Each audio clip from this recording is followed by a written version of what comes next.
Stop! Un forgeron de 20 ans a refroidi sa lame 6 fois, dans le temps où les autres le faisaient une seule. Personne ne sait comment il a fait. Et sa technique a forcé l'émission Forged in Fire à changer ses propres règles. On est sur l'un des épisodes les plus brutaux de l'histoire du programme.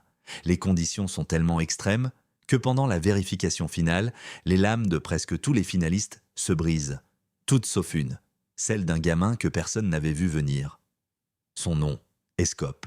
Le jour où il entre dans l'atelier, il tombe face à 3 forgerons, chacun avec près de 30 ans de métier.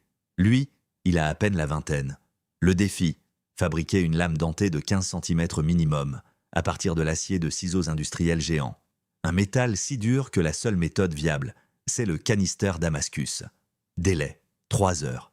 Pas une minute de plus. Dès le départ, Escope découpe les manches des ciseaux. Ces petits morceaux sont parfaits pour remplir le canister. Jusque-là, rien d'anormal. Sauf que là, il fait un truc que personne n'a jamais tenté dans l'émission.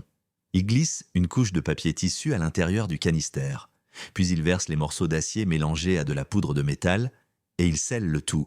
Même les juges se regardent sans comprendre. Pendant ce temps, ses adversaires suivent la méthode classique.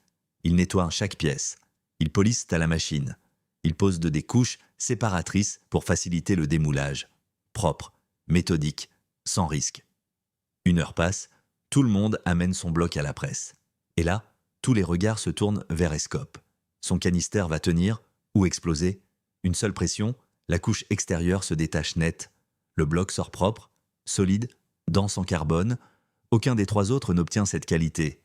Le pari du papier tissu a marché. Du coup, il attaque la mise en forme.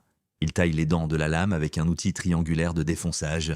Le design prend forme vite, puis il passe au refroidissement. C'est là que tout dérape. Premier cycle, la lame ne lui convient pas. Il la réchauffe. 2e cycle, elle se déforme. Il corrige à la main. 3e, 4e, 5e. Il reste 26 minutes. Les autres peaufinent leur finition.